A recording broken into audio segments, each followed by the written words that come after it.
The Oklahoma Business Show is proudly sponsored by Your IT.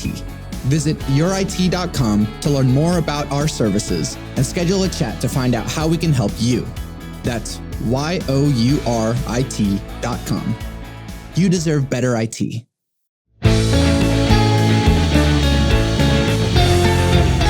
I'm Chris Mraz, and welcome to the Oklahoma Business Show, where we speak with business owners and leaders about their struggles, successes, and things they've learned along the way.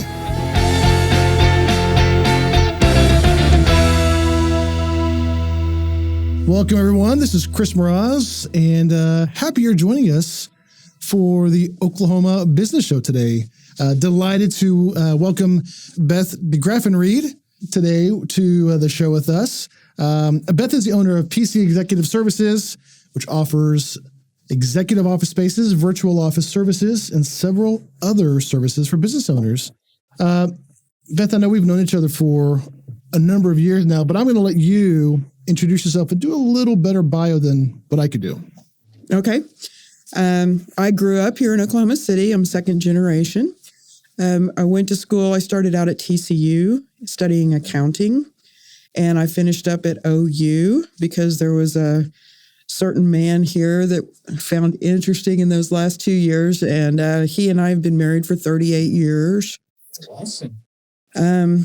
I started out in an accounting firm and did that for 2 years, and then left the accounting firm and went to work for a company it was a database company that was gathering information from SEC public offerings and selling it to Wall Street in a database format. And it was sent to Wall Street on ISDN lines back before the internet. So I was quality control manager. I was responsible for defining each item contained in the database and then looking at the original documents and making sure that the proper information was put in the proper database item. That sounds and it was searchable. Exhilarating. It was. It was really fun because I'm a very detail-oriented person, and that the structure, just making my own database was just right up my alley. I thought it was really fun. Okay. And then I was involved in production and also sort of the liaison between the production department and the IT department so that I could kind of talk to the software guys and get their side of whatever issue we were dealing with, and then go and talk to the accounting type people and can translate. Yes, that rare skill that few have. Yeah, so I did that for about 3 years, and I just really wanted to start my own business. I wanted to have more control over my time, and I wanted to have more control over my work environment. You know, and a lot of people are talking about culture right now. Mm-hmm.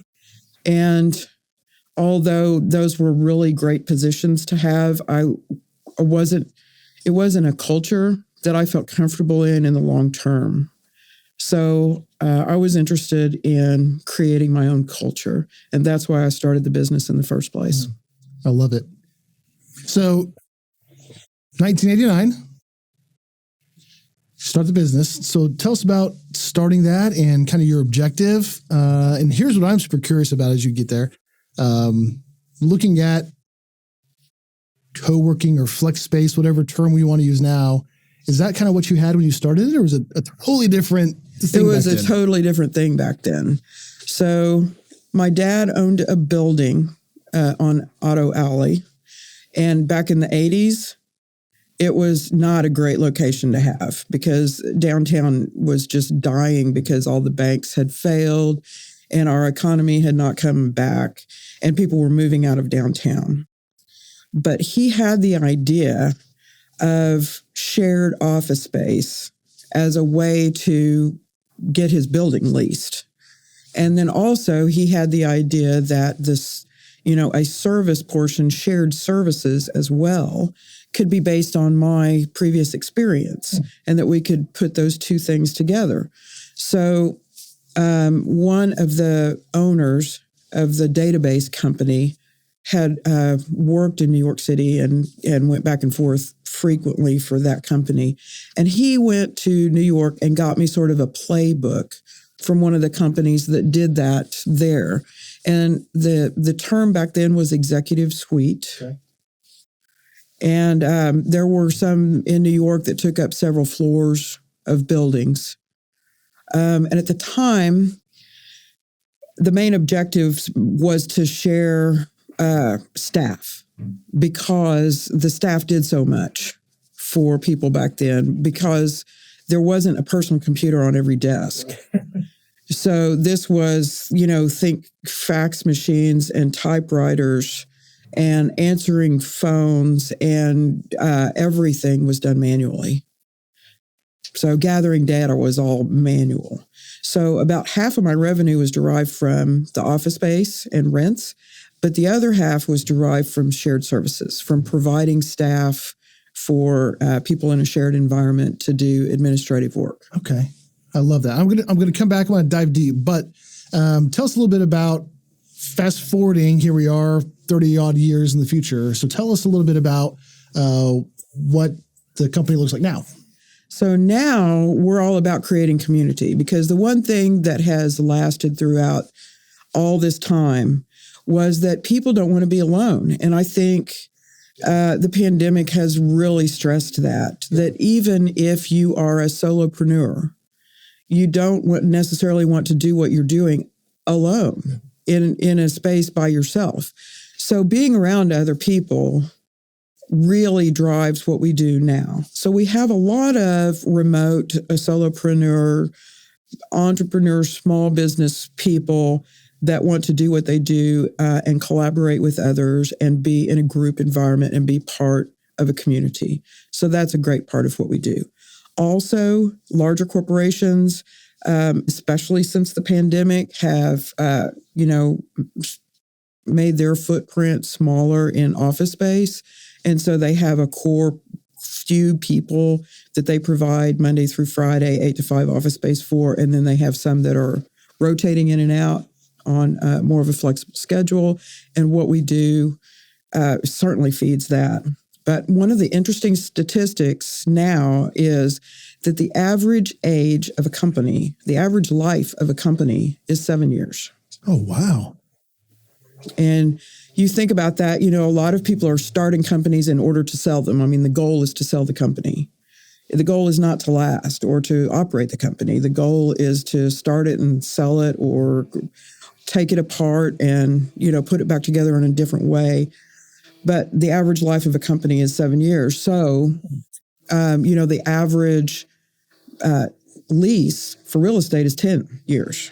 So that's a major disconnect, because companies need to be more flexible than your average real estate lease. You don't know how many people you're going to have. You might want to ramp up for a little while and then take it back down and then ramp up. So you need to be able to be nimble in your business.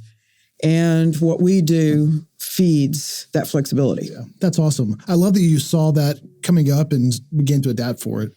I was reading an article just earlier today specifically about Gen Z in particular in this article, and how so many of them are only starting to work out of their college as remote, and they're struggling to build this community. They are not ever face-to-face with their coworkers. They don't have another community that they're involved with, especially coming out of the pandemic. So I love the fact that that's something you're trying to build and encourage, is that community for people. Yes. Excited to see where that goes. Right. And I really want someone to be able to take their business from any stage to any other stage within our space. Yeah. Whether they're just beginning and they're ramping up and growing, or if, they're doing some kind of a transition and they need to downsize for a little while, that they can find space with us and find what they need and have community and have all the infrastructure all set up and ready for them. So you mentioned that they could kind of grow with you and have that life. So what would the life cycle look like if they're starting out and growing with you? Well, they can start out with what's called a virtual office, where we provide an address and some part-time meeting space or part-time private office space, or maybe some full-time flex space. And then as they grow into private offices. And you can add desks within those private offices for a relatively inexpensive rate. And with us, it's a corporate membership, so you can rotate employees through those spaces. And then as you grow, add more private spaces, add more flex spaces for people, who are working a more flexible schedule. Okay. And you also provide reception services. So whether it's answering the phone for a business, so, if it's a service person who doesn't have a team behind them, you can answer their phones and be there. We can, and we can provide VoIP phones too. So if you don't have a local phone number and you would like to have one for your business, we can provide a local phone number and a VoIP phone, which is, you can take it with you if you decide someday to, transition out of our space. You can take that with you because to me, your phone number is part of your identity as a company. And I don't hold on to phone numbers, although some people in my industry do. And then we can also answer if someone's interested in live answering. So we have clients that work on an appointment basis. And so we answer their phone, and we can do a little bit of service, like help them with their clients reschedule appointments and answer client questions so that, they're getting two things done at once. They're paying us a little bit of extra, but, they're earning their money on their hourly appointment schedule. I love that. It really does help anyone from that startup phase all the way up to when they're growing. Yeah. Sweet. Yeah. Good stuff. You mentioned office space was readily available in downtown because, of course, those of you who either lived through the 80s or know about it, the oil bust in early 80s just decimated the city. And you said, this is a great time to start a business, which... and I was female. People say it is. I started URIT in 2009, of course, at the middle of the recession. And it can be a good time to start stuff. Were you afraid? Were you excited? What was going through your head when you're like, I'm going to leave this, what sounded like a job you enjoyed? Obviously, you wanted to build something yourself and culture, but what was kind of going through your head then? I was excited. Okay. I love that's what has kept me interested through the whole thing. I love building the business. I love looking out at what's going on in our industry and other industries and figuring out how to adapt to what's new, what's available. That's my favorite part, is building. Was there ever a point that you hit a wall or hit a rough patch and you thought about giving up? Oh, yes. Anything particular come to mind? Well, we had one particularly tough year when we weren't leasing space, and it is very difficult when people aren't buying what you're selling. Mm-hmm. You have to look around and try and figure out why they're not buying what you're selling and what they are buying, and then could you sell that in order to increase your sales? But there's a personal aspect to it, because as the solo owner, my ego is somewhat, enveloped in the business, or the business envelops the ego or something, but it is one and the same pretty much. And so there's an emotional element to rough patches. Yeah. That I'm disappointed that people don't like what I've built, and why not, and how can I change it to make it better? Yeah. But ultimately, it's a business decision. But right at first, it's kind of emotional. Yeah. And that's what's rough for me. It is so people who have never started or owned a business, they don't relate to that. Oh, it's just a business thing. Sure. Yeah, it is. Exactly. It is. Let's move on. Yeah. It's never just a business thing. It's not, because whatever I'm doing as a business is what I'm not doing as a person, or vice versa, because it's the same to me. If I'm doing more at the business, I'm doing less in my personal life. And if I'm doing more in my personal life, then I'm doing less in my business. Yeah. And so it's a sliding scale always. And I don't know that people who are working for other people, they probably don't feel it that way. Yeah. I never looked at that like that before, but yeah, absolutely. The bank account's that way, your time's that way. We've kind of mentioned the pandemic a couple of times. And I'd love to hear more about, was that a positive time for you? Was it a stressful time? Has it helped the business? Did you have to adapt during that? So many times we had to adapt because the rules kept changing. Okay. So very early in 2020, how we could responsibly do business and have multiple people in our space was a big concern. I wanted to be responsible, I wanted to be safe, and I wanted to honor my contracts. So we had to figure out how to do that with the changing landscape. So, on a Monday, something had come down the pike and we'd say, okay, we're going to have to change and do this. And we'd get it all figured out by the end of the day. And then on Wednesday morning, we had to do something else. Yeah. And it was very difficult. And people were so stressed that I really felt like anything different from us or a different message or anything different from us was just really going to add to that stress and anxiety. So I tried to keep things the same as much as possible. But unfortunately for us, we were changing our network administrator and our internet service provider and our operations software in January of 2020. And so we had just begun that migration to all that new software and the new IT systems, and COVID hit right in the middle of that transition. So we actually stopped the transition of the operations software just so what our customers were seeing would not be radically different from what they were used to, and that we could just settle things down as much as possible, at a time of utter chaos. Yeah. Offices are closing, work from home. Hey, by the way, we're changing how you access everything. Yes. Yeah. And how long did you have to delay that?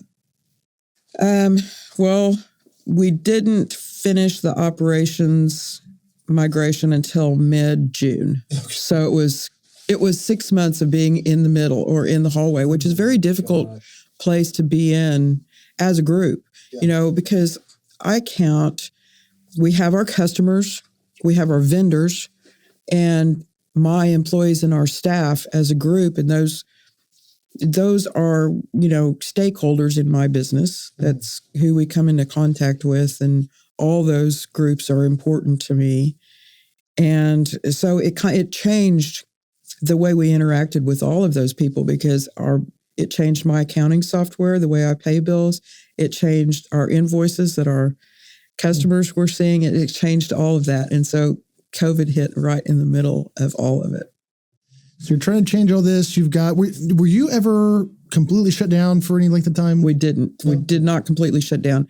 Most of our employees began to work remote, and we had to do that using soft phone technology in order to. The main thing was we need to cover phones, and we also collect mail for our customers, and we had to give those customers access to mail in order to. Everybody needs their mail, whether it's COVID or not. But they can't come to their office space anymore. Is that right? No, they could. Okay. So the people with private offices had 24/7 access, and they could come in or not. That was their call for their business. Okay. But I was making the call for my staff and everybody that we collected mail for that did not have an office there. They needed to have access to their mail daily. And that actually helped us because the fact that we collected mail made us essential. We were classified as an essential business. Good. So we did open for a set number of hours every day, and we had sort of a skeleton staff there at the office just to take care of people during a set regular schedule, and then everybody else was working remotely. And we did that for 8 weeks. Okay. And then we finally figured out that we were loosely filled enough where we could come back to the office.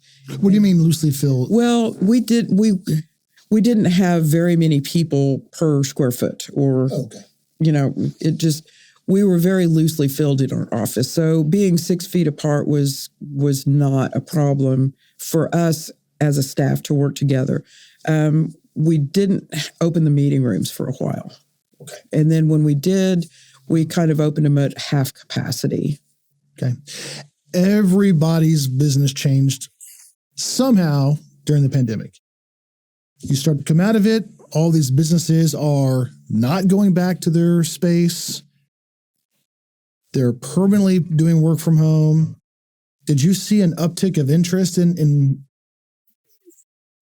the services that you offered, or was there a delay in that, or for your market that you targeted, did it stay pretty consistent all throughout? 2020 stayed pretty consistent. And we actually filled up all of our private offices during 2020. That's awesome. We had people that wanted to come look at office space that were in the process of downsizing while we were closed and working remotely. So that was great. We had a second wave in 21. Okay. And that was the people that were already with us that had been there for a while. They downsized even further and released their offices. So they had been with us through all 2020, but then decided in 2021 that they were going to just work remotely and not keep the private office. That's curious to me. Were you able to kind of suss out why that was, or was it just, if they've been happy with this, that just seems strange to me. They just weren't using their space. Okay. It came down to not using the space. And many of them were great big companies that had a few people here in Oklahoma City, and all their people were remote or working on site at the customer. Their needs changed. Okay. At the end of the day, the needs changed. And so for us, it's kind of everything trickling down. So the ones that were already small, their needs changed and they just sort of phased out of the space. And it took a while for the ones that had a larger footprint to downsize and come looking for us, which that happened in 22. Okay. But 21 was rough. And then 22 came along and filled back up. Okay. Yep. and so now actually we're expanding. Really? Yes. Okay. Well, obviously you're growing. You're looking for new things. Can you tell us what's new? What's next? Well, I really want to be able to offer those larger groups space for teams of 2 to 10 who may be working a hybrid schedule or have 2 or 3 people in the office all the time, and 5 or 6 people that want to rotate out of a desk here and there to be able to fit those needs. Okay. And I think one thing that differentiates us is the professional environment, the fact that we are fully staffed and have a high level of service. We have enterprise-grade internet, so we do have Ethernet connections as well as Wi-Fi. We're not relying on Wi-Fi. We have a lot of people who need to have different requirements for their internet network, and we can accommodate those. Okay. So I'm looking forward to offering the next level of company the office space that they need. Okay, awesome. So you have location in here in Oklahoma City, and then also up in Edmond. Correct. And you mentioned when you were looking to get started, you wanted something you owned with this business culture that you could develop. Do your staff interact a whole lot? How do you with 2 different locations, I'm always curious how companies do this. How do you maintain or build the culture when not everyone's always together? That's something that I really worked on in 21 and 22. I took a hard look at culture. I called some operations consultants from Chicago and Dallas that do what we do. I called some HR consultants that were here in the city and in other cities and said, how can we do better? How do I communicate my thoughts of, the heart of the company and what I need for the company, as well as being able to accommodate people that are on our staff and make everyone feel welcome and valued and respected and have a great team and culture. So during COVID, while we were working remotely, we started just doing a Zoom meeting every morning at 9:30. And we did Onesie Wednesday, which was silly. And those of the girls who had like PJ onesies that would zip up. One of the girls even had one with like bunny ears, rabbit ears, and a tail and everything. We did Onesie Wednesdays. We got silly, but we saw everybody's face every day on Zoom. And so we've kind of carried that through, even though we're back in the office. We do team meetings every Thursday morning at 9:30. Now we've gotten down to once a week. I also have people who just go back and forth for specific projects between locations, just so that we all get used to working together. And this particular team that we have now really enjoys getting together outside of the office, outside of office hours. One of our kind of tricky things is that we can't close locations in order to have a meeting for operations, which if we do that during business hours, we would have to close a location. So we're forced to do that after work. So about every 3 months, we do a work kind of operations-oriented meeting for a couple of hours, like serve food. We have little presents, little treats, whatever. And we do get our work done. But then also every about 3 months, we go bowling or we play pickleball or, something, go out to eat, just enjoy each other's company and kind of get to know each other better. I love it. I love hearing when businesses are intentional about finding time for that.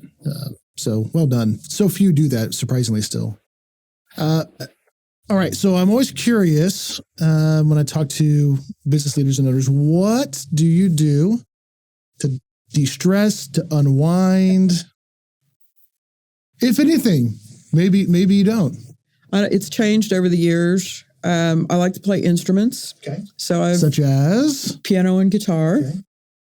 So I have acoustic guitar and electric guitar, and there's a bar in town called Friends of Friends, and the precursor to that was Friends.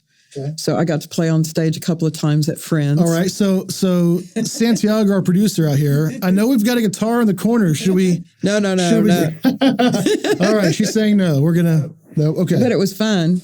It was fun. I got to play a Stevie Ray Vaughan song a couple of times and just kind of little blues things. So that was enjoyable. I have done needlework. I love to do needlework. And let's see, I've done art like pastels, just drawing. Francis Tuttle has drawing classes, and I took some drawing classes there one time. Okay. I like to take morning walks. Just a 30-minute walk in the morning is nice. I do Pilates a couple of times a week. I found a great Pilates studio, and that really helps me. It's hard for me not to think about 10 to 15 different things at the same time. And Pilates helps me think about one thing. Oh, and it's not work. Okay. It's really hard for me to not think about work. See, I thought you were going to say that during Pilates, as you were relaxing, your mind just got filled with stuff. So I thought you were going to say the opposite. Did you find that early on, or is that just you've found a way to push it out of your mind during that? Well, you're thinking about which muscle is working during any given moment in a Pilates class. Unsurprisingly, I know nothing about Pilates. And it's sort of like yoga, but it was born from rehab. Okay. Oh. Joseph Pilates was a guy that was involved in medical rehabilitation after surgeries and injuries and so forth. And so it was born out of that. So it doesn't come from the same place as yoga, but it's very similar. Okay. So, but you're doing a move for 6 or 8 times, and then you stop and do another move for 6 or 8 times, and the instructor tells you, kind of talks you through what the next move is. So you're thinking about that, and you're thinking about how you're doing it and which muscle is moving. And that centers my mind on something else besides work or family or anything else. And that's helpful to me. I love it. I don't do Pilates, but I also enjoy walking. I enjoy hiking, backpacking, and it's similar to Pilates that I've got to focus or else I would trip over my own feet because I failed to pick them up. Mm-hmm. So it clears my mind as well because I'm singularly focused on not falling. Mm-hmm. I love it. So what are you most proud of when you think of the company that you've created and grown and the people you've helped? That we're still here 34 years later. Yeah. Because, companies ebb and flow. And there are plenty of times when I could have quit and just said, okay, I've had it. I'm done. I'm not doing this anymore. And not every day is a great day. And not every year is a great year. Yeah. So why didn't you quit? Because I wanted to see what was next. Okay. It was I have a tough time quitting when things are difficult. I just want, it's my gut reaction to make it better. Yeah. And then when it's better, it's fun again. And so then I'm on the road and I'm off and going. Yeah. And this particular industry is really fun because we get to meet so many people that do so many different things. And the clients, they kind of cycle in and out. There's a base number that you see every day for years and years. And then there's another base that just sort of cycles in and out. And you get to see all different kinds of industries, all different kinds of people doing all different things and see how they do it. Why do they do it? Get to know them. And so that's just fun. And there aren't very many industries where you get to see that. Yeah. So I just have a tough time saying, well, this has gone bad and I don't think it's going to be any better. And so I'm done. I just keep thinking, I can do better. I can make it better. I can do something else. What is it? I love it. I imagine a lot of people out there listening are sitting there shaking their heads. Yep, they can relate. They've been there and pressed through. Well, I appreciate it. We always ask everyone at the end here, so what's the one piece of technology that you could not live without? Gosh, that's a tough one. I think for us, we have many people on our staff answer phones for our clients. And we have a nifty piece of software called Evo, which was produced down in the Dallas area. And it is call pop software. So it's point and click phone answering. Oh.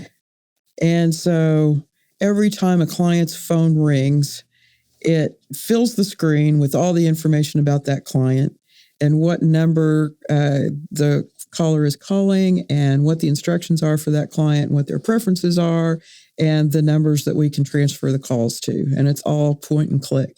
And it made our life a lot easier. That's the one piece of software that really made things easier for all of us. It's a new one. Awesome. I love it. Well, this has been delightful. Thank you so much. Love hearing your story. Love hearing just your courage about jumping in and it's fantastic. If someone wanted to connect with you, maybe reach out to you or learn more about your services, how would they do that? They could go to pcexecutiveservices.com or they could call me at 405-848-8246 or they can email me at beth@pcexecutiveservices.com. Perfect. Awesome. Thank you. Thanks everyone for listening. We'll do it again next time.